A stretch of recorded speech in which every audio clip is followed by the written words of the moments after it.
Hello everyone. Tonight we begin our journey into one of the most complex, disciplined and magnificent civilizations in human history, Imperial China. For over 2,000 years, this empire set the standard for science, philosophy, art, military and administration. But don't get carried away. While the Forbidden City may look magnificent from afar, living in it is a different story. Before we go any further, please like the video and subscribe to the channel, only if you find this content worthwhile. And leave a comment telling me where you are watching from and what time it is. It's fascinating to see people watching from all over the world.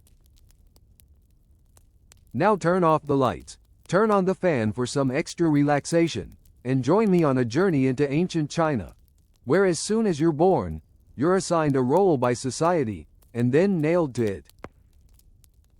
The social system here is like a multi-layered cake, but you are at the bottom, the driest part, never getting to taste the cream on top. At the top is the Emperor, the Son of Heaven, which sounds mighty until you realize that Heaven never accepts complaints. He rules by the mandate of heaven. When the harvest is good and the people are peaceful, the mandate is still there. When there is chaos, it is a sign that heaven has changed its mind. It is time for a new dynasty. Below are the mandarins, people who spend their lives memorizing the 4 books and 5 classics, preferring philosophy to air, and are hunchbacked from hugging bamboo scrolls all their lives. They pass the civil service exams, SAT-style exams, but if they fail, they are poor forever. Next are the peasants, the backbone of society, who spend their lives in the mud and starving. Confucius respected them, but respect did not come with dental insurance or lunch breaks.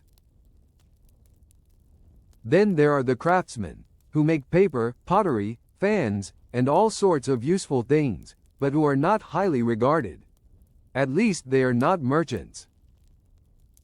Merchants, rich but despised. According to Confucianism, profiting from the labor of others is shady. Even if you wear silk and jewels, you are still considered a tax-evading rat wearing brocade. The bottom tier, soldiers, servants, butchers, actors, criminals, and monks, who are always asked why they are bald and barefoot in the streets. And last, women. They have no place in the social pyramid. They are the gravel around the base of the pyramid, born to obey their father, then their husband, and to give birth to sons to continue the chain of obedience. A new day in ancient China did not begin because you were a morning person, but because the rooster crowed and the village bells rang like a call to the soul.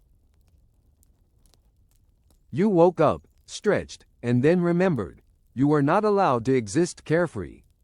First thing, bow, not to the gods, but to your father, then your mother, then your grandfather, maybe even your gossiping aunt if she was still alive.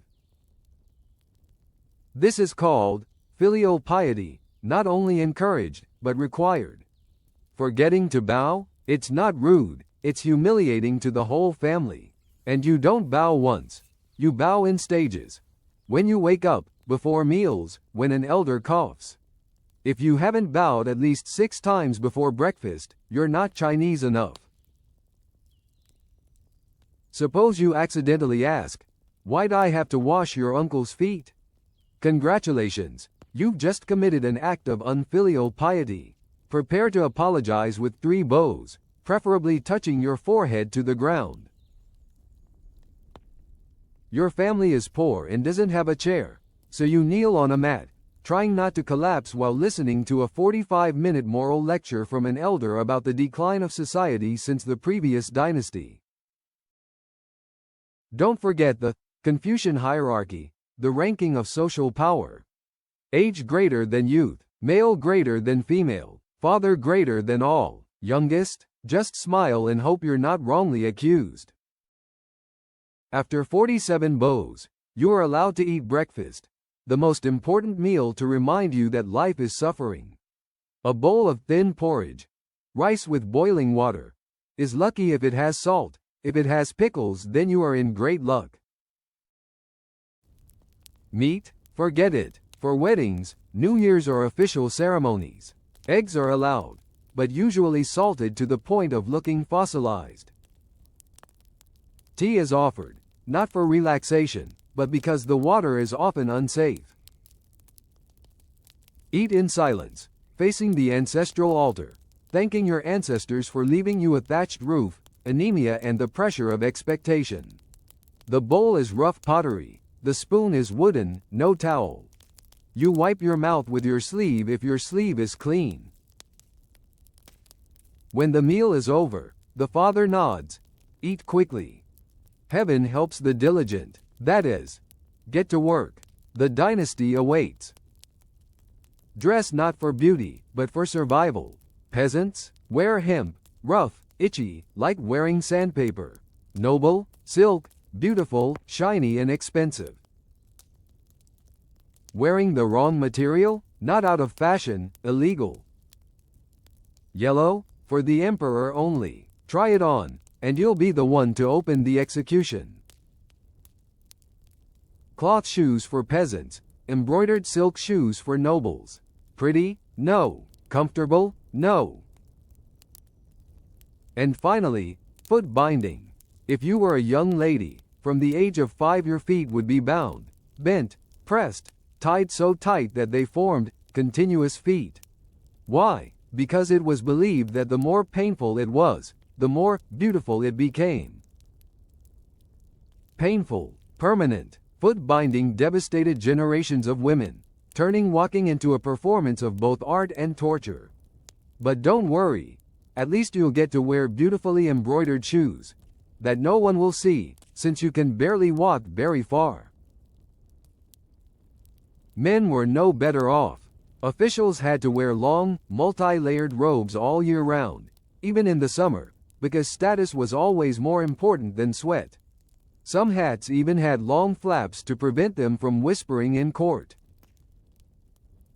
So that's ancient Chinese fashion, elegant, symbolic, and politically charged. But it was also a tool for suffocating, blistering, melting, even breaking the body. Here, pain wasn't the price of beauty, it was a legally sanctioned requirement. You're dressed right, in your legal itchy linen.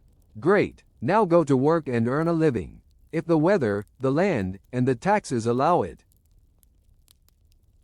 Admit it. In feudal China, work was not a passion, but a never-ending physical test, designed by Confucius and enforced by officials who had never touched a hoe. As a farmer, which most people were, you spent your life hunched over rice paddies. Not in the romantic sense, but actually hunched over, wading through mud, getting attacked by mosquitoes as big as birds, and praying that the landlord wouldn't raise the rice tax this year. Rain, work, drought, more work, locusts appear, work and cry to the heavens. Tools? Wooden plow if you're lucky. Bare hands if not. The buffalo is your best friend and pensioner. Losing it, you face 10 acres of rice paddies with faith. As a woman, the chore list has a second part. In addition to the fields, you cook, do the laundry, weave, take care of the children, and still get blamed when dinner is late or your husband sneezes. Rest is the privilege of the lady reciting poetry in the garden. Craftsmen are no better. They sweat to make pottery, paper, forge knives, and sell them for just enough to buy rancid tofu. Merchants, rich, but despised by society, can buy half a village, but still considered a moral failure with money. And then there is the corvette, forced labor. Today the emperor needs roads, canals, mausoleums. Guess who will roll up their sleeves without pay, without shoes, and with a smile? Refuse? Traitor or criminal. At the end of the day, you drag yourself home in the dust, eat a bowl of thin porridge and tell yourself, at least today you are alive. In feudal China, labor did not liberate you. It left you too tired to rebel. Now comes the Imperial examination, the gateway to advancement, or rather, China's never-ending intellectual torture chamber. As a man with some ambition in a not-so-poor family, your life is tied to the goal. Pass the exam, become an official, which means being respected, wearing silk, and having a seat. Fail? Go back to the fields. Obviously, right? Not at all. The exam is not a multiple-choice test, but memorizing the entire Confucian classics and writing an essay that would make a 1,000-year-old ghost cry. Write a wrong word, use a ridiculous metaphor, or have bad handwriting.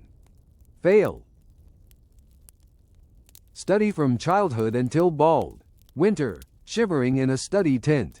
Summer, sweating in a hot room. Writing all day until your hands become claws holding a pen. Tutors forge you like swords. Social life? Gone. Hobbies? Confucius. Dreams? Still Confucius. The high-level exam, doctorate, held in the capital.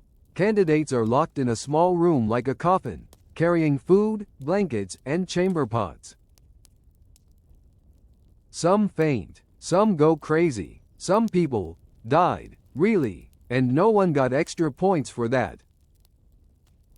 Passing is not all. There are also district, provincial, national rounds. Some people took the exam until they were in their 60s. One man took the exam more than 40 times. That is not perseverance. It is psychological trauma of holding a brush. Failing? Shame on the whole family. Mother cries. Neighbors gossip. Father looks at you like, why weren't you born smarter? Passing is not fun either. Being exploited, low salary, eunuchs monitoring every stroke. Worth it? Just ask Confucius. Feeling dirty yet? Not yet, because personal hygiene in ancient China was not a way of life, it was a seasonal suggestion. Bathing? Yes, sometimes. Summer, river bathing. Winter, maybe a month without washing thoroughly. Soap, animal fat mixed with ash, scrubbing like rubbing against sadness. There were public baths, but no privacy. You scrub your armpits next to an old cloth seller and a screaming child, while a monk recites poetry about cleanliness. Toothbrush, salt, charcoal or bone meal. Brush, animal hair tied to bamboo. Effectiveness, let's call it, mild plaque disrupting. Bad teeth, old people often smile like cursed Halloween pumpkins. Parasites? Yes, lice. Bedbugs, not enemies, but housemates. Rich or poor, everyone gets them. A lice comb is the most common. Without one, you scratch your head like you're calling for thunder. Clothes? Go for weeks without washing. Washing clothes is a chore. Fetching water, boiling, hand washing, hoping the clothes don't disintegrate into powder. Underwear? Yes, but not everyone uses it. Farmers often don't wear them. Dangerous. And the latrines? Forget them. For your mental health. Usually holes in the ground, sometimes covered with wooden boards if high class. Public toilets? Like haunted wells. Smelly, crowded, and always on the brink of biological disaster. Ancient China had silk, poetry, philosophy and palaces. But if you want a hot shower in private, sorry, you've been lost for about 1,500 years. You survive lice, disappointing breakfasts and soul-destroying exams. But before you complain to your neighbors, remember, the law is always watching you here, not with cameras, but with bamboo sticks and creative punishments. To keep things fair, the court system had a variety of bamboo canes of varying sizes, because justice was best served by a custom-made beating. Say something a little rude? Small cane. Steal a chicken? Bigger cane. Forget to bow deep enough to the judge's horse? Surprise combo plate. For more serious crimes, things escalated faster than a royal palace play. You could be branded, yes, like cattle, with your crime on your face, exiled to the middle of nowhere, or, if you really screwed someone over, publicly executed, and not quickly either. Torture? Not a last resort, more like an opening act. The court didn't ask, "Are you done?" They asked, "Do you want to confess now, or after we break your kneecaps?" Confessions were encouraged through the ancient art of advanced persuasion. Thumb screws. Kneeling on spiked boards. Stressful postures that make yoga look benevolent. And the catch? You didn't even have to be guilty. Inconveniencing or standing too close to an unpopular person was often enough. The law loved collective punishment, so if your cousin muttered something treacherous after 2 cups of rice wine, you might find your house mysteriously surrounded at dawn. Because in feudal China, guilt could be hereditary. The legal system was organized, advanced, and downright terrifying. It wasn't about fairness. It was about compliance. The message was clear: sit down, be quiet, and never, ever flirt with the judge's concubine.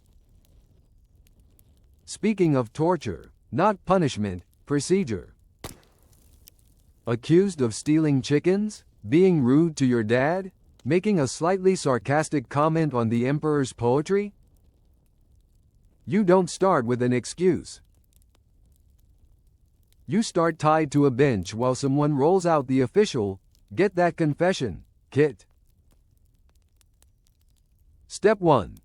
A bamboo whip to the back, thigh, or pride, whichever side breaks first.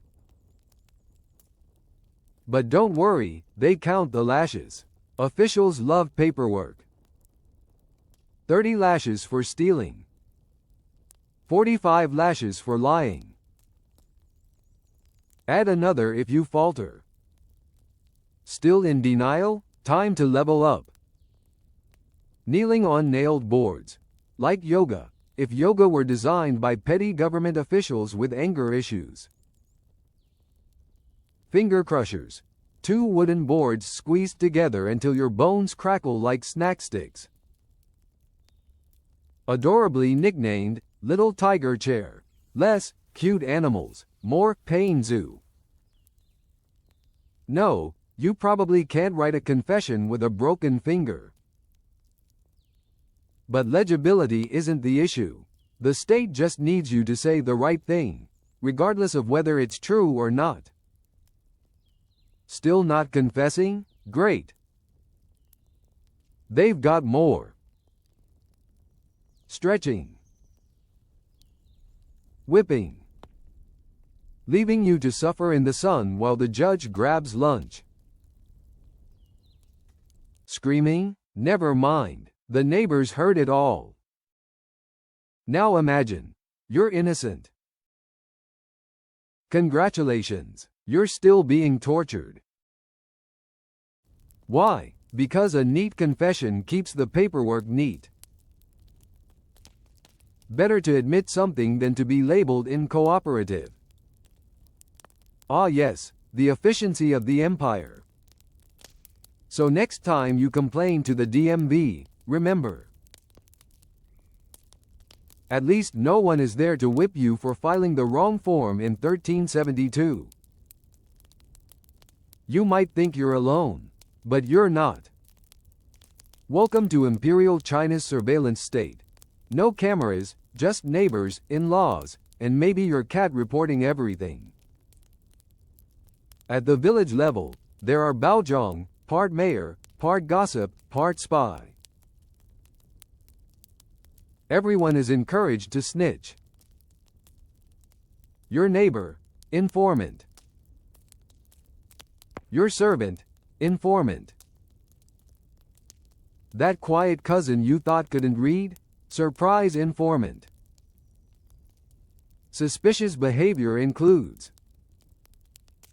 hoarding too much rice, coughing during a royal ceremony, being too quiet, because it's obvious you're hiding something. In the cities, the government had messengers, secretaries, secret agents, and a whole lot of people pretending to help while remembering your every word. And in the imperial palace, the eunuchs entered, unmarried, but capable of political coups. They ran their own spy network, had direct access to the emperor, and could ruin careers with a whisper. Criticizing the emperor? Even a line like, "The sun looks tired," could get you beheaded for metaphorical treason. Poets became subtle, everyone else kept quiet. The government even published execution lists, full names, crimes, punishments. Like an old Facebook page, but with more beheadings. Got a rebellious thought? Keep it to yourself. Rebellious cousin? Report him. Someone laughs too hard when asking for your opinion. Pretend to cough and run. Because in ancient China, even your bowl of rice could be heard. Imagine this. You gather a few disaffected peasants, burn the tax books, and shout for justice. 3 days later, the imperial army arrives, with crossbows, horses, and no sense of humor. To them, you are not just a rebel. You are a threat to the stability of the universe. In Confucian thought, rebellion means chaos, and chaos is a sign of a disordered universe. And that is not tolerated. You are arrested, executed, and it does not stop with you. Your neighbors, your family, even the person who lent you a hoe, are implicated. The government leaves no roots that can sprout again. And yet, rebellions break out, from the yellow turbans to the white lotus. They are crushed, enslaved, silenced forever, or sent to a place where they die before they can complete the works they were forced to build. Even talking about rebellion is a crime. A poem with the wrong metaphor can also lead to death. So you decide not to be a rebel peasant, but to pass the imperial examinations and become an official. But the imperial court is not a safe place. It is a maze of flattery, jealousy, and intrigue. Just mispronouncing the emperor's name, or kneeling a step too slowly, is considered treason. The eunuchs hold the keys to power. The concubines are political warriors, where every smile carries a hidden dagger. The empress has power? Try managing 30 jealous and ambitious women. You have avoided famine, paid your taxes, memorized Confucius, survived 3 purges, only to realize you are just a number in the tax book. Not a person, not a soul, just a grain of rice to measure output, a back to carry bricks. Feudal China was great, but also extremely cruel. Every elegant stroke of calligraphy is the shadow of thousands of people buried in the mud. Every brilliant roof tile is the crystallization of sweat, blood, and silence. The system works, but not because it is good. It convinces people that suffering is the natural order. So, no, you cannot survive a day in Imperial China. Not because you are weak, but because it was not built for people to live in, only for empires to survive. In 1846, when the dream of the American West still burned in the hearts of thousands of families, a small group of about 30 men set out from Illinois, carrying faith, hope, and primitive wagons. Led by brothers George and Jacob Donner, along with James F. Reed, an ambitious businessman, they were not professional explorers, nor were they reckless gold hunters. They were farmers, craftsmen, fathers, mothers, and children, all headed for a promised land. California, painted with images of fertile valleys, temperate climates, and a new beginning. Their timing seemed ideal. Winter was still far away, and thousands of men had gone before them along the Oregon Trail, leaving footprints to guide them. But their trust in the promise of a shorter journey led them to disaster. When the party reached Fort Bridger in Wyoming, a fateful decision was made: to leave the safe route and follow a proposed shortcut, the Hastings Shortcut, promoted by Lansford Hastings, an opportunist who had never actually traveled the route. Hastings promised a faster route, cutting through the rugged Wasatch Range and the scorching Great Salt Lake Desert. He left encouraging notes on trees and markers, like death threats. Trusting the writings, the Donner Party, now nearly 90 strong, veered off the main trail. At first, morale was high. Evening carols rang out, children played, and adults held out hope for a brighter future on the Pacific coast. But things quickly turned to nightmare. The Wasatch Range was not just a mountain range, but a steep, treacherous, tangled maze. The wagons had to be disassembled, hand-hauled over the mountains, and reassembled. Their fatigue mounted, their tempers grew, and their supplies dwindled. And then they came to the Great Salt Lake Desert, a glittering salt flat, blindingly white and deadly. Hastings had said it would take 2 days to cross. It was actually 5 days in the scorching sun. Water ran out, cattle died, men abandoned wagons, baggage, and hope to continue. By the time they rejoined the main trail, weeks had passed. Other parties had crossed the Sierra Nevada before the snows fell. The Donners had not. They were slow, exhausted, and unaware that their most terrible ordeal lay ahead. In late October, they finally reached the eastern foot of the Sierra Nevada.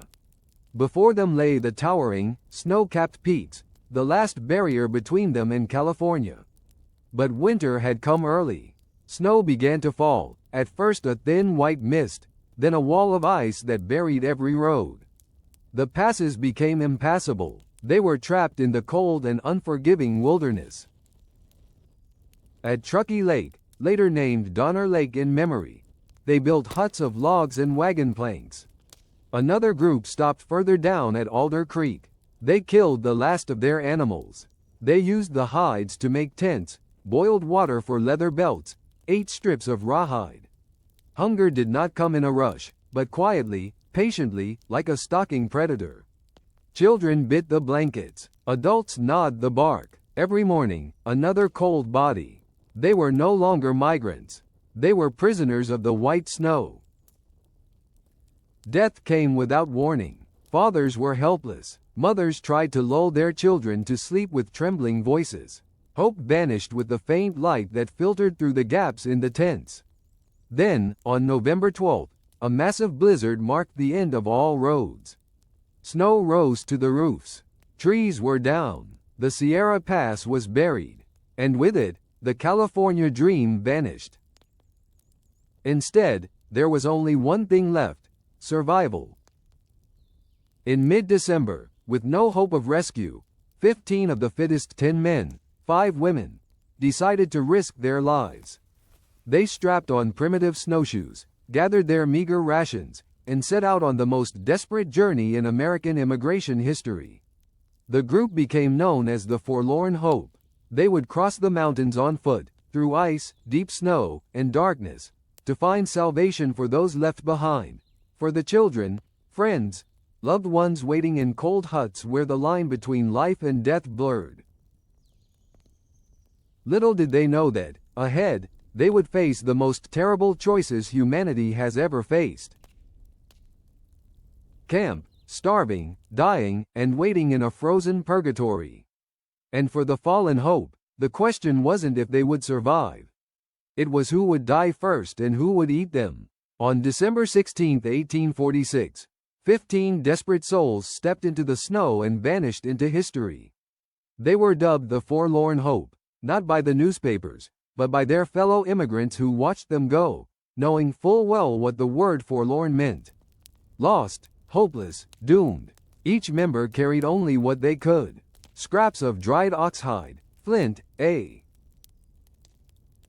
rifle, and shredded blankets. They built crude snowshoes, hoping to stay above the deep drifts, but it barely worked. The snow was powdery and endless. They slogged for miles each day, slowed by exhaustion and the icy grip of high-altitude wilderness. Within days, they were lost. The food ran out almost immediately. They had miscalculated the distance. A squirrel was caught, a pine cone boiled, and then a man collapsed. Franklin Graves, the oldest in the group, his daughters sobbed as he died in the snow. There was nothing they could do. And then, one by one, others began to fall. Antonio, the Mexican teamster. Patrick Dolan, raving and delirious. Lemuel Murphy, just 13. Death came not as a storm, but as a slow hush. It was silent, white, inescapable. Then came the moment the line crossed in desperation and cold logic. The survivors carved meat from their fallen companions. They wept, prayed, vomited, and ate again. It wasn't savagery. It was calculus. Starve or live. Sarah Graves, just 19, later recalled the first taste. She never spoke of it again. William Foster, gaunt and silent, kept his thoughts to himself. Mary Ann Graves held her sister's hand and whispered that it didn't matter what they had to do so long as they got home. By the time they stumbled out of the mountains weeks later, only 7 had survived. 5 women and 2 men. Their eyes were sunken, their cheeks frostbitten, their mouths silent. But they brought something far more powerful than supplies or maps. They brought news. There were dozens still alive, trapped at Donna Lake, starving, freezing, waiting, and they needed help now. California, which had largely ignored the Donna mess, suddenly woke up. The horror was too great, the shame too large. Rescue parties were organized, but by the time they arrived, the snow had grown even deeper, and in the cabins by the lake, what they would find was beyond imagining. The first rescue party arrived at Donna Lake in February 1847. 2 months after the fall hope emerged from the mountains. What they found wasn't a camp. It was a graveyard. Cabins were half buried in snow, doors frozen shut. Inside, people sat motionless, too weak to stand, their eyes glazed over from starvation. Children lay beside their dead parents. Frozen bodies were stacked like firewood, and the smell, thick, sickly, unforgettable, spoke of what had happened when the meat ran out. Some tried to speak, others simply stared. Of the 87 who had started the journey, nearly half were dead. And those still breathing were barely human anymore. Gaunt skeletal figures wrapped in filthy hides, whispering prayers to an indifferent sky. The rescuers had brought supplies, flour, dried meat, blankets, but not enough to save everyone. There was no way to carry dozens through snowdrifts taller than wagons. They had to make impossible decisions. Children were chosen first, the smallest, the lightest, those with the greatest chance of surviving the trek back down the mountains. Parents stayed behind, watching silently as strangers carried away their children, unsure if they'd ever see them again. Over the next 2 months, 3 more rescue missions followed. Each had to battle whiteouts, avalanches, and terrain that had swallowed the Donna party whole. With every return trip, the rescuers brought fewer supplies and found fewer survivors and darker stories. The truth began to leak out, not just of starvation, but of cannibalism. Of how, in the worst nights, when all was lost, some survivors had fed on the dead. Some even whispered that others had killed to feed. The names were kept quiet, the rumors louder than the facts. Some were judged, others pied. Most were simply too traumatized to speak. James Reed, who had been banished early in the journey for killing a man in self-defense, returned as a rescuer. Against all odds, he found his wife and children still alive. George Donner, however, lay dying at Alder Creek, his arm gangrenous.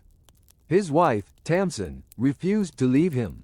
She stayed behind when the others left and never made it out. When the final survivors reached California in April 1847, the ordeal was over. But the scars, emotional, cultural, and historical, were just beginning to form. News of the Donna Party's ordeal spread east like wildfire, twisting with each retelling, growing darker, more grotesque. Newspapers couldn't get enough of it. America, gripped by manifest destiny fever, was suddenly staring at its shadow. The story was too irresistible. Pioneers chasing paradise turned cannibals in the snow. Some headlines called it the cannibal horror of the Sierra. Others accused survivors of murder. It wasn't just scandal, it was a national reckoning. The Westwood expansion had always been sold as glorious, godly, and inevitable. But now it was stained with the image of starving settlers roasting human flesh over pinewood fires. Journalists fixated on every ghastly detail. Who ate whom? Who died nolly and who took too long to die? Sarah Graves, one of the survivors, was sounded for interviews. So was Mary Murphy, who lost almost her entire family. Survivors were caught between fame and shame, praised for surviving, yet judged for how they did it. James Reed, once a disgraced exile, returned to San Jose a changed man, haunted but vindicated. His leadership during the rescue missions earned him public sympathy, and he spent much of his later life trying to protect the reputations of the survivors, but even he couldn't silence the whispers. Tamsin Donna became a tragic symbol, a devoted wife who stayed behind with her dying husband, refusing rescue more than once. When she finally tried to leave with a group of men, she never made it. Her fate was murky. Some said she died of cold. Others suggested she had been killed and eaten by the very men she trusted. The government, for its part, said little. California was on the brink of becoming U.S. territory, and the last thing officials wanted was to tarnish the dream of westward expansion. The incident was brushed aside as an unfortunate tragedy, an anomaly, no inquiry, no formal investigation. And yet, in every parlor and saloon, people talked about the donors. The name itself became a cautionary tale. Children were warned, don't take shortcuts, don't stray from the trail or you might end up like them. But beneath the horror, something more complex lingered.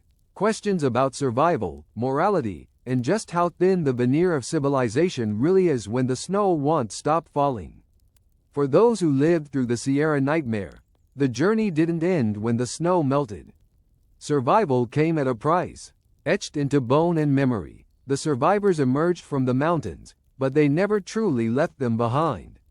Many were children. They returned to civilization as walking ghosts, quiet, underfed, wide-eyed. Some, like Virginia Reed, just 13 at the time, would go on to live long lives. She eventually married, had children, and even published letters recounting her ordeal. But beneath her composed surface lay trauma that pulsed like an old wound. Others fared worse. Mary Murphy, after losing her entire family, married young and died within a few years. Louis Kesserberg, a German immigrant who had been among the last rescued, was branded forever by rumors that he had not only consumed the dead, but murdered them to do so. He sued a newspaper for libel and won $1 in damages. It didn't matter. The stain never left him.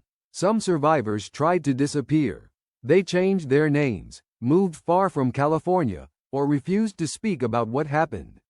Others couldn't stop talking, haunted not just by what they'd done, but by what they'd seen others do. It wasn't just the cannibalism. It was the slow unraveling of humanity. Watching friends wither into skeletons. Hearing the silent weeping of mothers who could no longer feed their children. Choosing who to save when rescue came because there was never room for all. Communities too reacted differently. Some treated the survivors with pity and respect, acknowledging their suffering as heroic endurance. Others whispered and gossiped, eager to distance themselves from what had become a living nightmare etched into the American frontier myth. James Reed, to his credit, rebuilt his reputation. He served in the 0 hours 55 minutes and 7 seconds Mexican-American War, prospered in San Jose, and lived to an old age. But even he admitted in letters that the images of the dead, the sounds of the camp, stayed with him, always. No one who survived the Donna Party returned unchanged. Whether they were 8 or 80, they had stared into the void of desperation and made choices most people pray they'll never face. And in that silence between hunger and horror, they left behind a truth few wanted to admit. Survival is not always clean. It is not always noble. Sometimes it simply means living with what you had to become. The Sierra Nevada never forgot the donors. The lake where many of them waited out the blizzards where they died, starved, and fed is now known as Donna Lake, a postcard of natural beauty with a name that hums with unease. Over time, the landscape became part of the legend. Tourists came to see the site where the cabins once stood, to walk the snowy trails where the forlorn hope had trudged, to gaze at the mountains that had refused to let the pioneers pass. Locals told stories. Some whispered that the place was cursed, that the trees still remembered, that the winds carried voices. In 1918, a granite monument was erected near the lake. On top stands a solemn pioneer family, father, mother, and child, facing westward, ever hopeful. The pedestal beneath them is 22 feet tall, marking the height of the snow that winter. It's a monument to endurance, to tragedy, to the thin line between civilization and survival. But even in stone, the story remains uneasy. The monument says nothing of cannibalism, nothing of the quiet desperation, the betrayals, or the dead who were consumed to keep others alive. It's a sanitized memory, one designed for public comfort, not historical truth. Every year, school children visit the site. They hear the basic version. Pioneers, trapped, survived. Maybe a mention of starvation. Rarely the rest. It's easier to honor grit than to stare into the face of what survival cost. Still, the mountains remember the paths they took are still there, buried under ski resorts and hiking trails. The spot where Tams and Donna stayed behind with her dying husband. Now a picnic area, the frozen cabin where children wept in silence, replaced by interpretive plaques. And yet the air feels heavy, as if the ground still holds the memory of boots crunching over snow, of mothers rocking dead infants, of strangers sharing meat with trembling hands and averted eyes. Nature doesn't care. It offers no apologies. But the story persists, not just because it's horrifying, but because it's human. The Donna Party wasn't just about failure or cannibalism. It was about how far people will go to protect their families, to cling to hope, to choose life, even in its most terrible form. And in the silence of the mountains, that choice still echoes. In the decades that followed, the story of the Donna Party evolved, warped by memory, distorted by gossip, and reshaped by the needs of a nation addicted to drama. The facts were gruesome enough, but that didn't stop storytellers from making them worse, or in some cases, more heroic. Some survivors were romanticized, cast as tragic pioneers who had faced hell and returned with scars. Others like Louis Kayserberg became villains in the public imagination. He was accused of hoarding food, of murdering Tams and Donna, of enjoying what he had to do to survive. None of these accusations were proven. But truth in the age of printing presses and dime novels was never the priority. The public loved extremes. They didn't want nuance. They wanted either martyrs or monsters. This made life after survival difficult. Every interview, every newspaper sketch, every fictional retelling reopened wounds. Some survivors tried to set the record straight. Virginia Reed years later published her own account. She begged future pioneers to avoid shortcuts and listen to those with experience. Others stayed silent, worn down by the weight of their memories and the world's fascination with them. By the late 19th century, the Donna Party had become folklore. Campfire stories told in hushed tones, a cautionary tale taught To school children, a metaphor for poor planning, for hubris, for what happens when people trust the wrong advice. The Hastings CFF became infamous, a synonym for fatal shortcuts. And over time, the true horror of the story, the cannibalism, was used to mask the deeper tragedy. That the entire ordeal could have been prevented. That bad leadership, arrogant promises, and systemic inexperience killed more people than snow ever did. Yet, there's something uniquely American in how the tale persisted.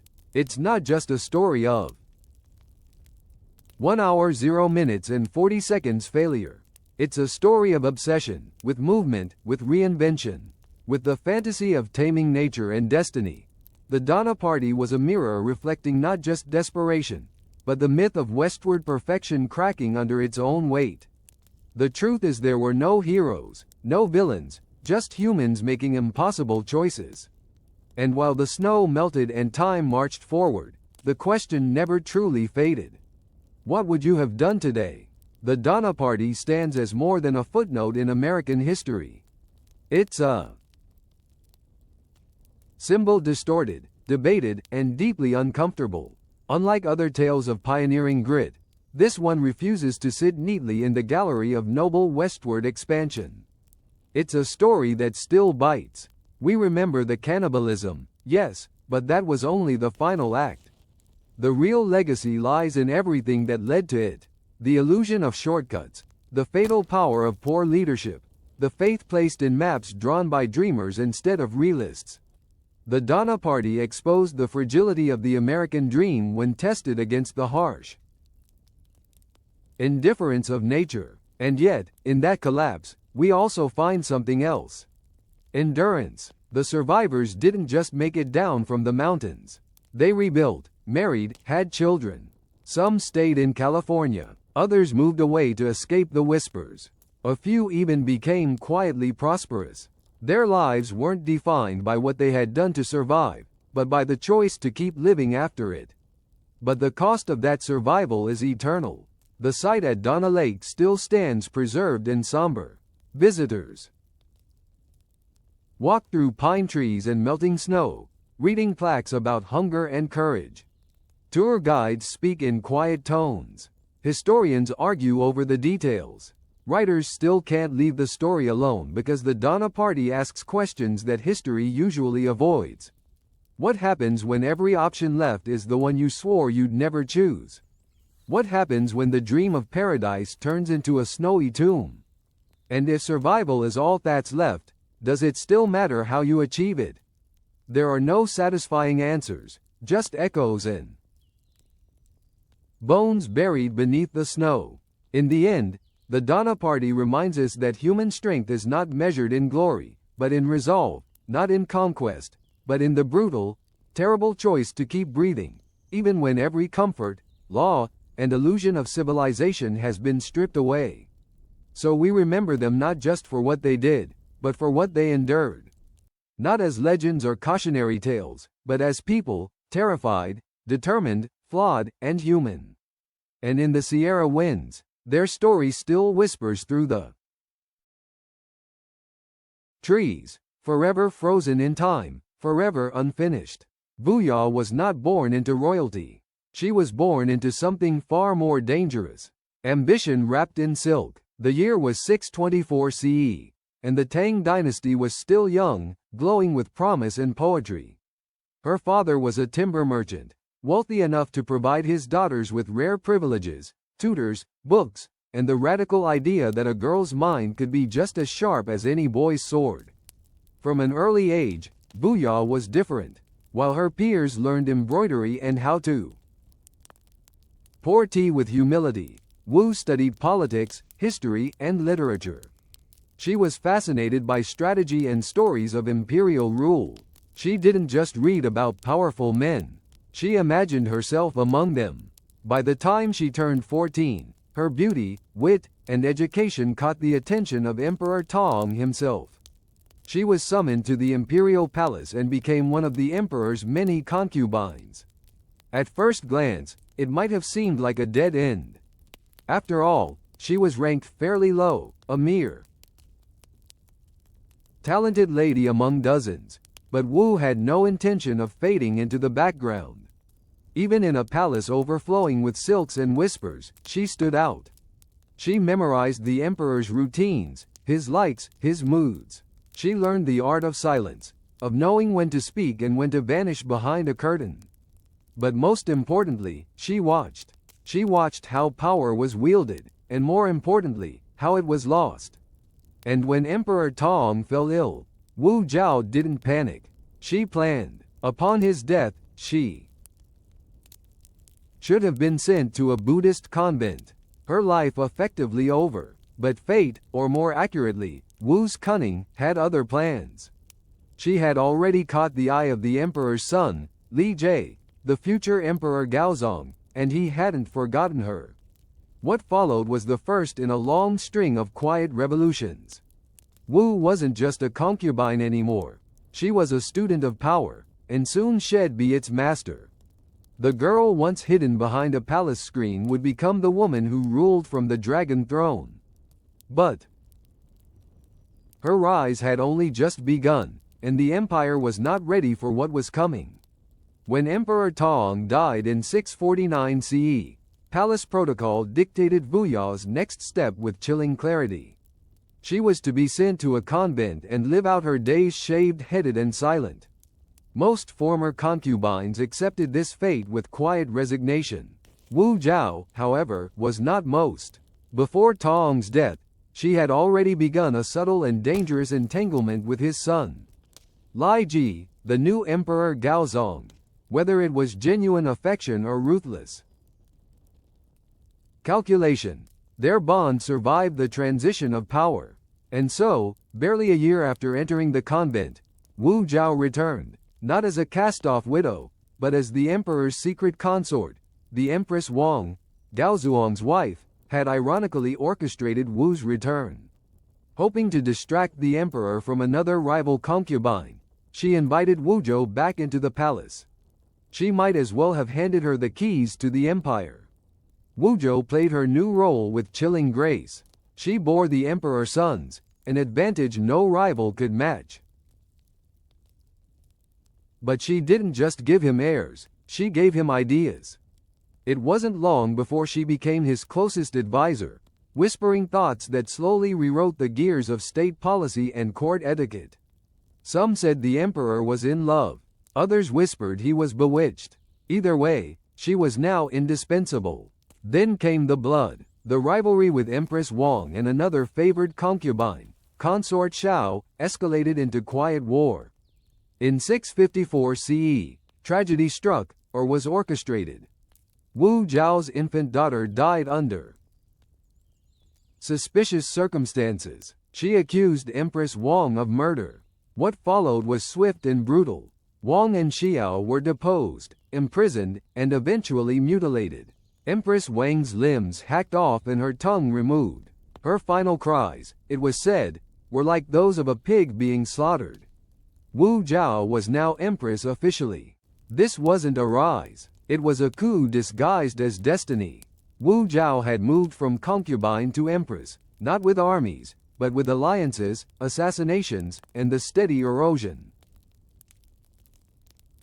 of her enemy's influence. She didn't just survive palace life. She bent it to her will. But she wasn't finished. Not even close. She had tasted power. Now she wanted the throne itself. Not beside the emperor, but above it. And for the first time in China's long and patriarchal history, that unthinkable dream would start to become reality. By the late 1660s, Empress Wu was no longer merely a consort who whispered advice from behind the screen. She had become the empire's silent puppeteer. Emperor Gaozong's health began to fail, his vision deteriorating, his strength waning. In his weakness, Wu Zhao found opportunity. She stepped forward as his proxy, issuing edicts in his name, presiding over court meetings, even reviewing memorials meant for the emperor's eyes only. Ministers knew the truth, but dared not say it. China was now ruled by a woman. At first, Wu Zhao ruled cautiously. She supported Buddhism over the traditional Confucian order, using its doctrines to justify her presence in politics. After all, if the Buddha had once appeared as a woman, why couldn't a woman guide the empire? It was spiritual logic with political teeth. She restructured the bureaucracy, promoting officials based on merit rather than family name. This was revolutionary in a court dominated by aristocratic bloodlines. To her supporters, she was a reformer. To her enemies, she was a social arsonist, setting fire to centuries of tradition. Still, Wu played the long game. She never rushed the throne. Instead, she waited, removing rivals, gathering allies, and mastering the language of statecraft. She planted informants like seeds throughout the bureaucracy. She used the imperial secret police like pruning shears. Any official who opposed her found themselves demoted, exiled, or executed, all while she remained outwardly dutiful to the emperor. In 683, Gaozong died. The natural order should have restored male rule. Their son Zhongzong ascended the throne. But when he showed signs of independence, daring to appoint his in-laws to important positions, Wu Zhao struck. She demoted him and installed another son, Ruizong, one easier to control. Behind the throne, she ruled absolutely as Empress Dowager and regent. It was the perfect disguise for authority, a mother protecting the empire in her son's name. But soon, even the fiction of male rule began to chafe. Why hide anymore? The ministers grumbled. The court scribes whispered. China has never had a female emperor, they warned. It would be unnatural. Wu Zhao listened. Then she quietly began to prepare a new name, a new dynasty, and a new chapter in history where the emperor wore a crown of phoenixes, not dragons. She wasn't content to rule from the shadows. She was ready to claim the light. In 690 CE, Wu Zhao finally cast aside the veil. No more proxies, no more sons sitting on the throne with her hand behind their backs. She declared the end of the Tang dynasty and announced the birth of a new regime, the Zhou dynasty, named after a golden age of ancient Chinese history, carefully chosen to evoke legitimacy and virtue. She was no longer Empress Dowager Ya Wu. She was Huangdi Wu Zhao, China's first and only female emperor.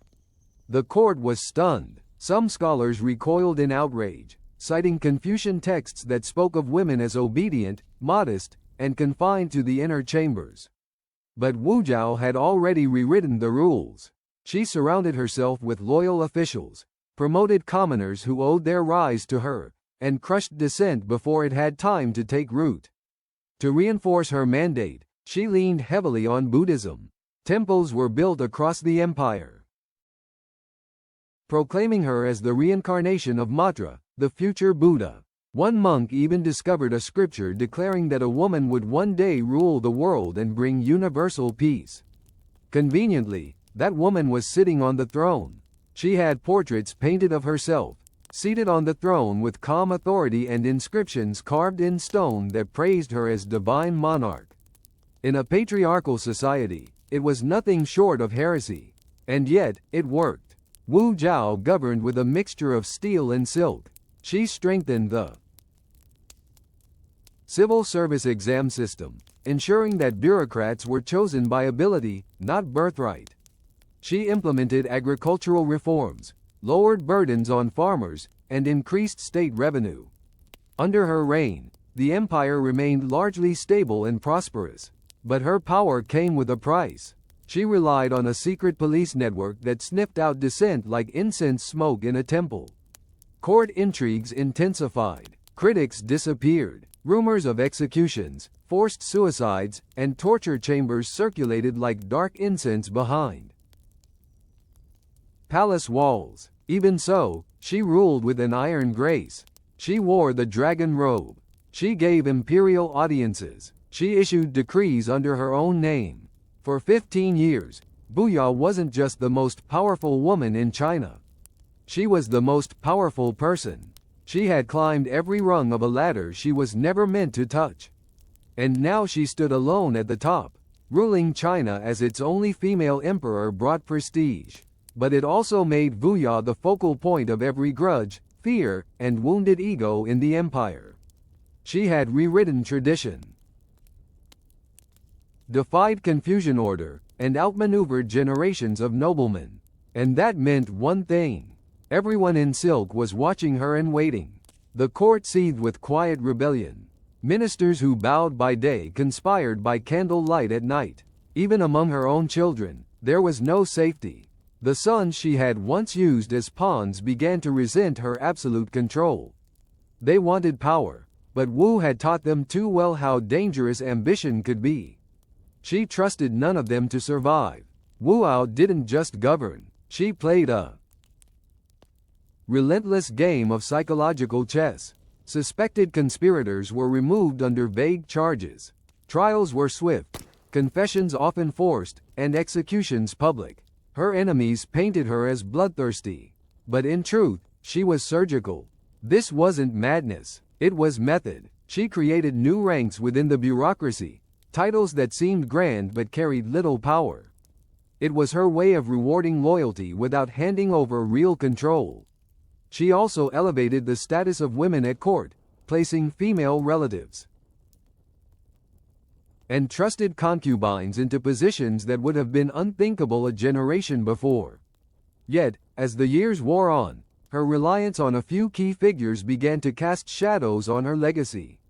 Two favorites in particular, the Zhang brothers, rose from court entertainers to political insiders. Handsome, charming, and decades younger, they quickly earned favor, and with it influence. To her critics, this was scandalous. The emperor, once known for her piercing intellect and ruthless command, was now seen as a lonely woman clinging to youth. Through the company of fawning courtiers, whispers of corruption and decadence began to spread. But those whispers couldn't erase her accomplishments. Under her rule, literacy expanded, civil service exams were reformed, and state infrastructure improved. She hadn't just ruled, she had governed effectively. Still, her health began to decline. Her grip on power, though still firm, was weakening. And behind her, vultures circled, eager for a return to normal, to a throne once again ruled by a man. Wu Ya knew the end was approaching. The only question now was, would it come by illness or betrayal? By the early 700s, Wu Ya was in her 70s, an advanced age for anyone, let alone an emperor. Her body grew frail, her strength waned, and yet her mind remained sharp, ever alert to the shifting winds of court politics. She still ruled, but now from a reclining couch behind golden screens, hidden from view, and those closest to her began circling like wolves, sensing weakness. Her reliance on the Zhang brothers, Zhang Yi and Zhang Chongzong, became a source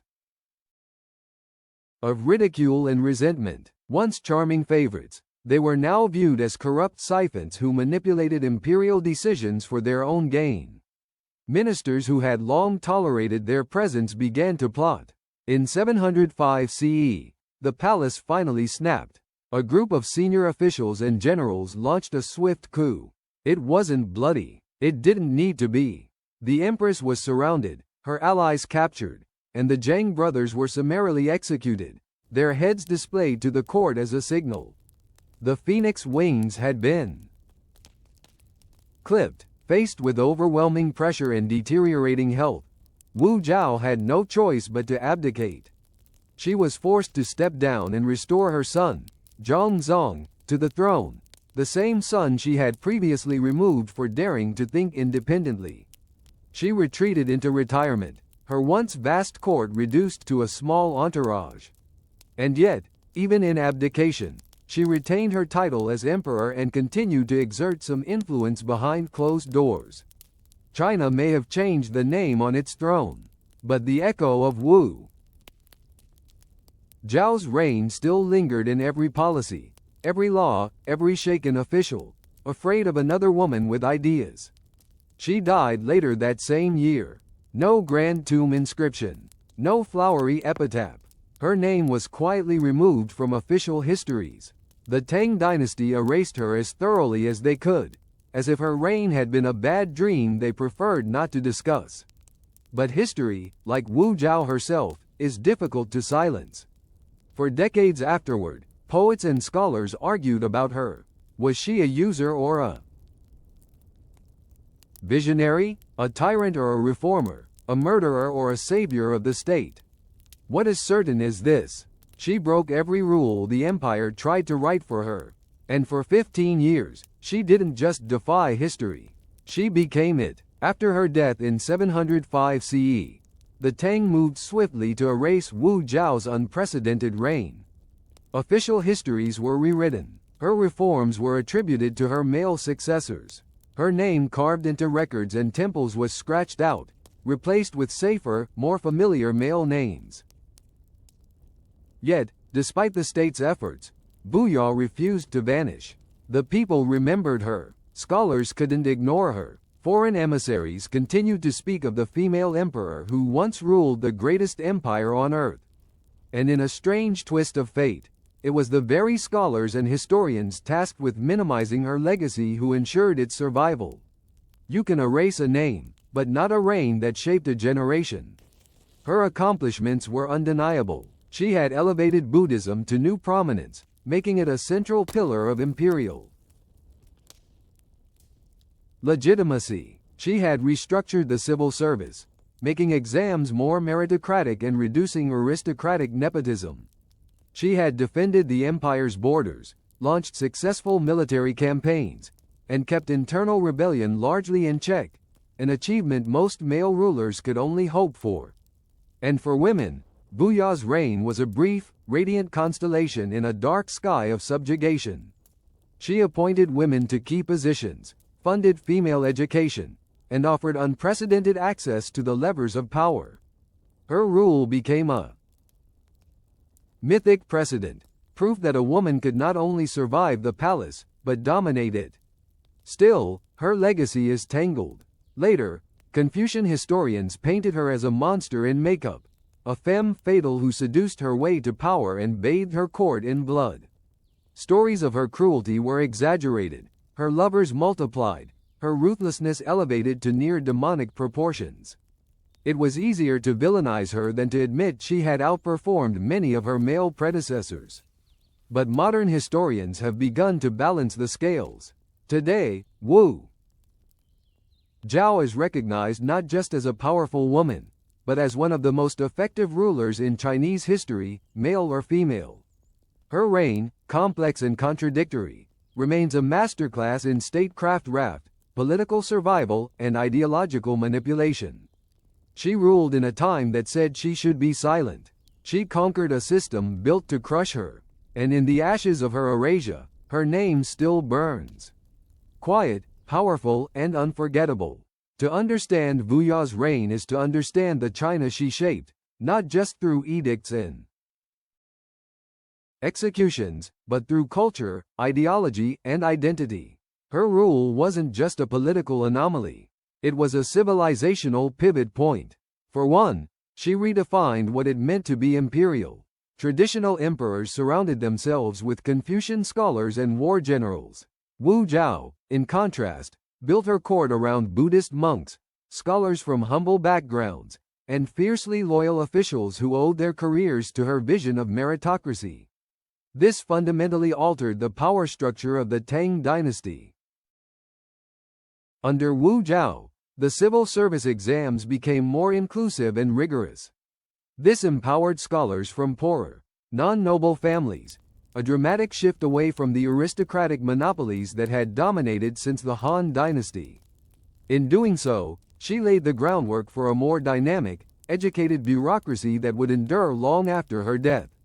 Culturally, she sparked a golden age of Buddhist art and architecture. Temples, pagodas, and colossal statues were erected in her name and image. At Longmen Grotto, a massive statue of Bharakana Buddha bears unmistakable features resembling Wu herself, regal, calm, and all-seeing. These were not just religious offerings. They were political monuments. Each structure whispered the same radical message. A woman could embody cosmic order. She also changed the language of rulership.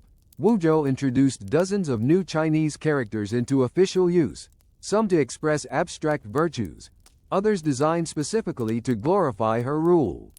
Most of these characters vanished after her reign, but the audacity of crafting a new script to describe a new regime speaks volumes about her vision. Perhaps most revolutionary was her manipulation of gender roles. By portraying herself as both mother and sovereign, she fused the intimate and the imperial. She didn't challenge masculinity directly. She absorbed it into her persona. She was at once the nurturing protector and the ruthless enforcer. The dragon and the phoenix, the emperor and the empress. Her empire was not perfect. Dissent was punished harshly. Trust was a rare currency. But it functioned, evolved, and expanded under her. And that despite centuries of resistance to her legacy cannot be denied. Wuzhou didn't just rule the Tang dynasty, she remodeled it. Wuzhou died over 2,300 years ago, and yet the echo of her reign still ripples through China's cultural memory. A haunting melody of brilliance, brutality, and bold defiance. While her name was once scraped from stone and banished from official annals, time has a way of unearthing what history tries to bury. In the centuries that followed, she became a paradox. In popular folklore, she was portrayed as everything from a cruel seductress to a divine ruler. Opera troupes dramatized her life, sometimes portraying her as a tragic heroine, sometimes as a ruthless tyrant. She was demonized, sanctified, misunderstood, and yet never forgotten. No woman in Chinese history has ever matched her climb or her crown. Others held power as Dowager gauges or regents, but none ever declared themselves emperor. None dared to remake dynasties, rewrite language, or stand alone atop the world's most powerful throne. And the legacy of that fact that she broke the unbreakable rule continues to inspire debate. To some, she remains a cautionary tale, the danger of ambition unbound, of femininity and armor. But to others, especially modern historians, feminists, and political thinkers, she is something else entirely. A symbol of resilience, a case study in raw political genius, a monument to the cost and consequence of leading when you were never meant to. Even today, Wu Zhao is more than a historical figure. She's a mirror. In her rise, you see the gears of systemic injustice turning, and in her reign, the moment they were jammed. She didn't just defy expectations, she obliterated them. And yet, she also paid the price of greatness. Her legacy remains clouded by moral ambiguity. She used fear as much as fairness. Her enemies died not just in disgrace, but sometimes without trial, their voices lost to history. Her compassion was selective, her justice strategic. She was not a saint, but she was never trying to be. Buyao ruled not to be liked but to survive. And in surviving she made history. And so she remains. The woman emperor who rose from the shadows of concubinage, who walked into a world that said no and answered with a throne. In a land of dragons, she crowned herself the phoenix. And in that flame, she burned her name into eternity. In the ancient world, a road wasn't just a convenience. It was a declaration of power. The moment a ruler ordered a road to be carved through forest, desert, or mountain, it wasn't about ease of travel, it was about control. Roads were empire in motion. Unlike rivers or oceans, which nature dictated, roads were human impositions. They cut through geography, tethered distant outposts to capitals, and reminded everyone from merchant to rebel that civilization had reach. A good road meant troops could move fast, taxes could be collected efficiently, and goods from the frontier could be brought to the heart of the empire. The earliest known roads go back to Mesopotamia around 4000 BCE.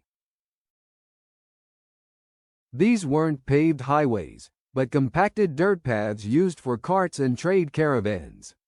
Even then, societies realized something crucial. When people move, ideas, goods, and influence move with them, and whoever builds the path controls the flow. In ancient Persia, the royal road stretched over 100 miles from Sardis to Susa. It had way stations, rest areas, and royal couriers who could gallop across the empire in record time. Herodotus claimed a message could travel its full length in just 7 days. That speed wasn't just impressive, it was intimidating. It meant that the king's voice could reach every corner of the empire in days, not weeks. But it was the Romans who perfected the road as an imperial instrument. They built over 50,000 meters of stone-paved roads across Europe, North Africa, and the Middle East. Straight, durable, and astonishingly well-engineered, these roads were designed not for beauty, but for efficiency. Marching legions, grain shipments, imperial messengers, each depended on that stone beneath their feet. Roman roads often started with military purposes in mind, but their civilian impact was just as transformative. Farmers could get their goods to markets. Travelers could cross regions in safety. Cities became linked not just by politics, but by stone and sweat. In every civilization that mattered, the road was never just about transportation. It was about transformation, because to build a road was to reshape the land and with it reshape the power that ruled it. If the ancient world had an engineering superpower, it was Rome. And their greatest tool wasn't just the aqueduct or the arch. It was the road. Roman roads weren't just pathways. They were the bones of an empire. The phrase, "all roads lead to Rome," wasn't metaphorical. It was logistical. The Romans built over 50,000 meters of roads, stone-laid, expertly drained, and arrow-straight. They connected Britain to Egypt, the Rhine to the Danube, and every strategic military outpost in between. These roads made the empire feel smaller, faster, and more manageable. Roman engineers followed a formula. First, they chose a route, not necessarily the easiest, but often the straightest. Then came surveying using tools like the gramma for right angles and distance. Once the path was set, they began excavation. A Roman road was built in layers like a cake of conquest. The bottom layer statumen was made of large stones. Above that came rudis, a mix of crushed stone and lime. Next was nucleus, a layer of compacted sand or gravel. Finally, the sum dorsum, a paved top of interlocking stone slabs, often crowned in the center for water runoff. The result was a road that could withstand centuries of weather, hooves, and sandals. Some are still in use today, but engineering was only half the story. Roman roads came with infrastructure, mile markers, rest stops, and way stations called manions where officials and messengers could rest and resupply. The cursus publicus, Rome's courier system, used these roads to move messages across the empire at astonishing speed, nearly 50 meters a day in some cases. And the roads moved more than mail. They moved legions. A rebellion in Gaul, a skirmish in Judea. Roman troops could march hundreds of miles faster than any enemy expected. Roads became an extension of Rome's military muscle, silent, solid, and always advancing. But with soldiers came settlers, and with settlers came cities. Roads encouraged trade, migration, and the spread of Roman law, language, and architecture. They were arteries pumping culture as well as conquest.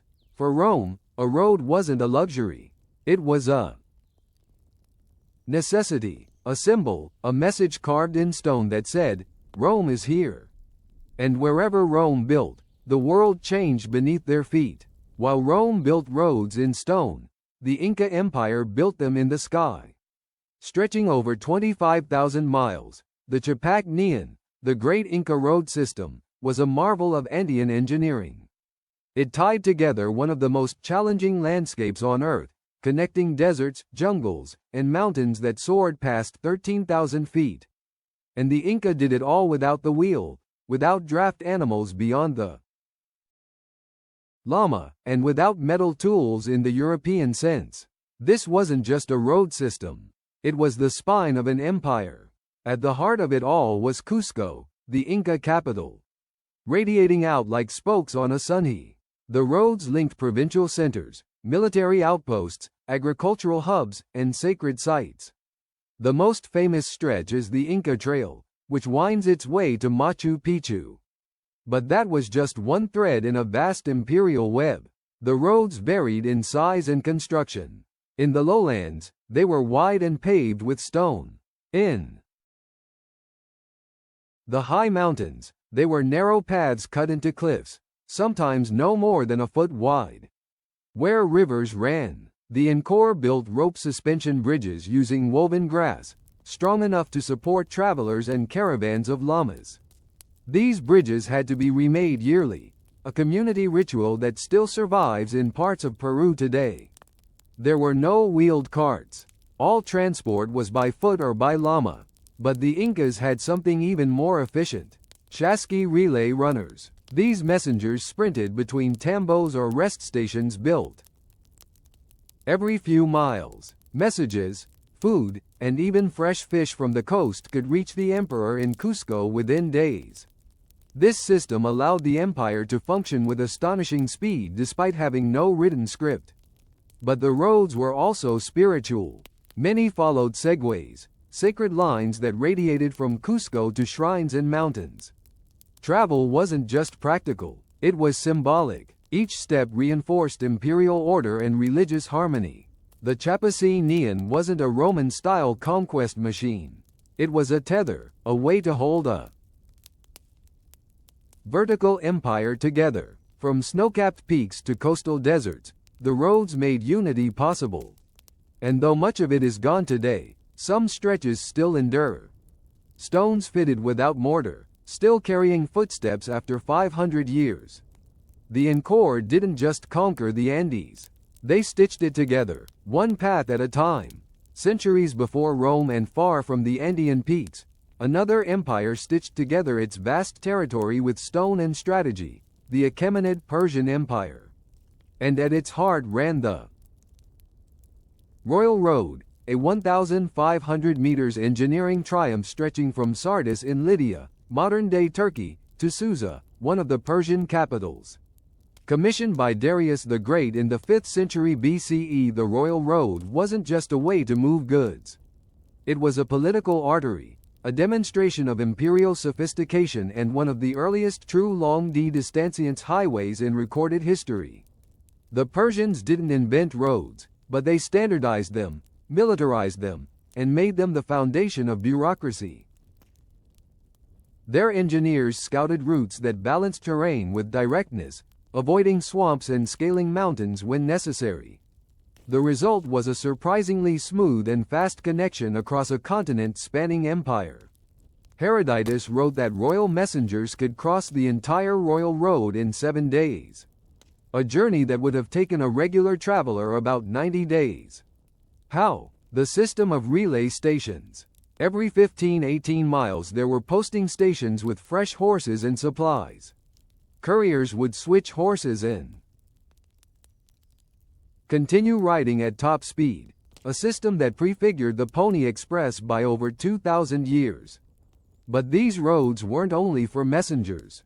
Merchants, military units, diplomats, and tax collectors used them constantly. The Royal Road helped knit together a multi-ethnic empire that included Greeks, Medes, Egyptians, Babylonians, and more. It made possible something extraordinary in the ancient world: central oversight of distant provinces. Road guards ensured safety and caravans arise provided shelter and provisions. The entire system relied on maintenance and order, two things the Persian bureaucracy excelled at. Road crews were deployed to fix damage and tolls were sometimes collected at river crossings or mountain passes. The Persians also pioneered road markers and milestones, tools for measuring distance and ensuring consistency across regions. These practices would echo later in Rome and Byzantium. The Royal Road didn't survive the fall of Persia intact, but its influence lingered. Alexander the Great used it to invade the empire. The Romans later expanded upon the concept. Even today, modern highways follow parts of its ancient route. It proved one powerful idea: an empire isn't ruled by sword alone. It's ruled by the speed of a message and the strength of the road it travels. While the Romans were laying stone in Europe and the Incas were carving trails through the Andes, another empire was quietly building a road network that would shape the world in a different way. Han Dynasty China. Their roads didn't just connect cities. They stitched together a civilization and fueled the rise of one of the most legendary trade systems in human history, the Silk Road. Under the Han Dynasty, especially during the reign of Emperor Wu, r. 41 to 87 BCE, roads became a tool for expansion and control. The government poured resources into constructing and maintaining long-distance routes that extended from the imperial capital of Chiang'an into Central Asia. These roads weren't just for merchants. They were vital military and administrative arteries. Unlike Roman roads, Han roads weren't uniformly stone-paved. Many were hard-packed dirt or gravel, occasionally reinforced with planks in muddy regions or stone slabs in hydra areas. But what they lacked in uniform engineering, they made up for in scale and organization. The postal relay system known as the Yichuan was remarkably advanced. Stations were placed at regular intervals, complete with fresh horses and accommodations for government messengers. This allowed imperial decrees and tax records to travel across thousands of miles with surprising speed. These roads supported not just governance but diplomacy and trade. Envoys like Zhang Chen, who journeyed westward into Central Asia, opened up contact with cultures as far as Persia and India. Silk, jade, paper, and spices flowed outward. In return, China received horses, glassware, and new agricultural ideas. Security was essential. The Han invested heavily in maintaining military garrisons along the routes, especially near the Gansu Corridor, a narrow windswept strip of land that acted as a gateway between China and the West. Watchtowers, beacon mounds, and walled settlements dotted the road, creating a lattice of imperial presence. Culturally, the road system enabled the spread of Confucianism, Buddhism, and administrative practices across diverse regions. Travelers, monks, soldiers, and merchants moved ideas along with goods, shaping a unified identity that would last long beyond the Han. Han roads weren't built to impress. They were built to endure. And while many vanished beneath later cities or were reclaimed by dust and desert, their legacy remained. Because through these roads, China didn't just defend its borders. It opened a door to the world. The ancient Greeks are rarely celebrated for their roads. They didn't build grand highways like the Romans or stretch vast networks like the Persians. But what they did build, though more modest in scale, reveals how roads could shape not only commerce and war, but culture, religion, and identity. Greece's rugged mountainous terrain made road building difficult and expensive. So instead of imperial highways, the Greeks developed a patchwork of stone-paved local routes, often connecting city-states rather than unifying a vast empire. These roads followed natural terrain and were typically narrow, just wide enough for pack animals or chariots. Yet, despite their simplicity, they played a crucial role in the Greek world. One of the most famous routes was the Sacred Way from Athens to Eleusis, used during the Eleusinian Mysteries, religious festivals dedicated to Dita and Persephone. Each year, thousands of initiates walked this road in a grand procession, chanting hymns and carrying offerings. For them, the road was not just a path, it was a rite of passage, a journey from the world of the living into mystery and transformation. Another iconic route was the Pan-Hellenic Road leading to Delhi, the home of the Oracle of Apollo. Pilgrims, kings, and philosophers alike took this winding road through mountains and valleys to consult the oracle. Along the way were treasuries, shrines, and inscribed stones forming a spiritual journey as much as a physical one.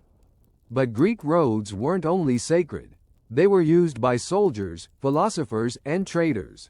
Think of Xenophon's Anabasis, describing the long retreat of Greek mercenaries through Persia, a brutal roadbound odyssey. Or imagine Socrates, who often walked from the agora to the academy or the lyceum to teach under the open sky, his feet tracing worn paths of. In ancient Greece, what made roads special was not their construction techniques, but the way they permeated everyday life. Unlike imperial roads, which were often built to show off power, Greek roads formed naturally, intertwined with marketplaces, temples, and social rituals. Along the narrow, dusty lanes that wound through olive groves and city gates, not only soldiers and wagons traveled, but philosophy, theater, democracy, and Olympic athletes also spread. Though simple, those roads carried the weight of a civilization that changed the world, not with swords, but with ideas. In ancient India, roads were not just trade routes, but also spiritual lifelines, imperial governance, and cultural exchange.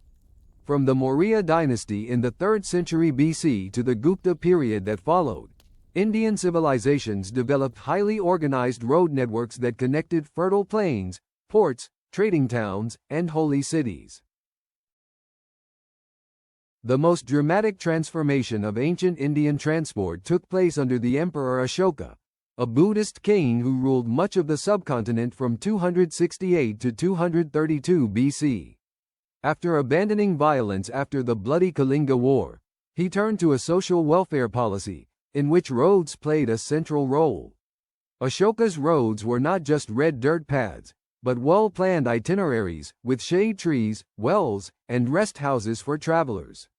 He also erected stone pillars engraved with edicts along the roads, not to measure distances, but to propagate the values of compassion, honesty, and religious tolerance, a form of visual governance. The most famous route stretched from the capital Pataliputra, now Patna, to the northwestern frontier, a vital corridor connecting the Gangetic Plain with what is now Pakistan and Afghanistan. It later became part of the northern trade route that became the Silk Road, linking India with China, Persia, and the Greco-Roman world. These routes were not only routes of goods, but also routes of faith and knowledge. Buddhist monks preached on foot, Hindu pilgrims visited sacred rivers and temples, and sages walked silently, contemplating the world. Roads became bridges between ideas. From the eastern seaboard, goods such as spices, silks, ivory, and precious stones were transported inland and exported to Roman ports or Central Asian markets.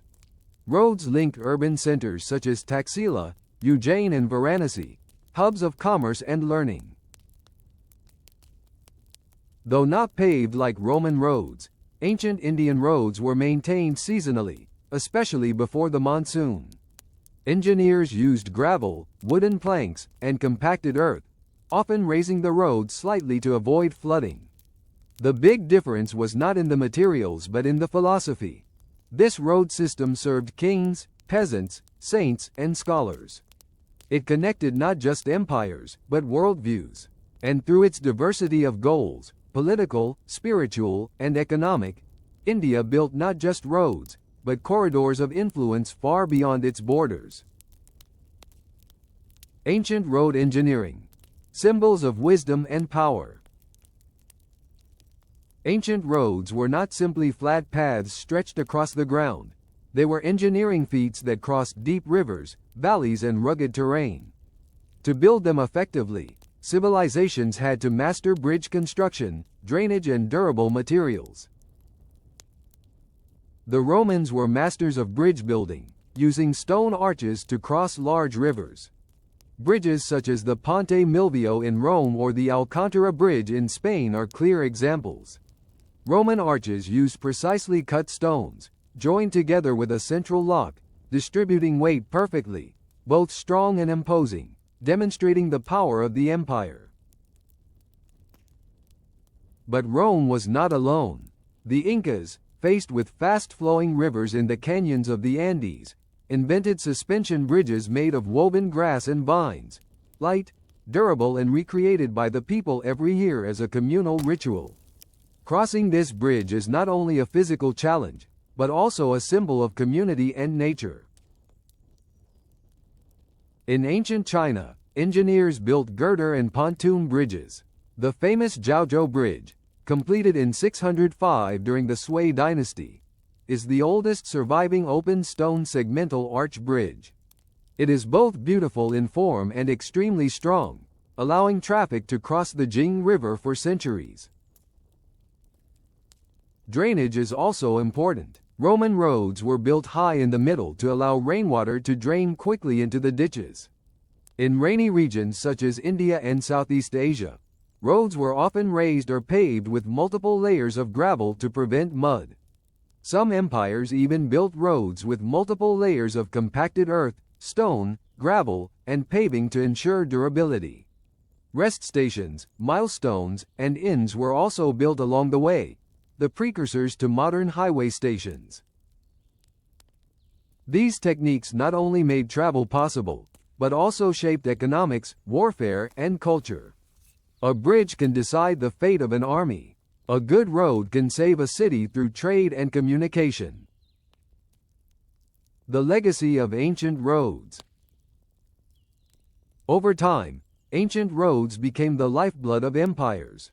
They connected distant cities and remote villages, opened the way for trade, spread ideas, and shaped cultures. Without roads, armies could not move, officials could not enforce laws, and merchants could not thrive. The Silk Road, the Roman Via Appia, or the Inca Capac Ñan transported more than goods, but also ideas, identities, and civilizations.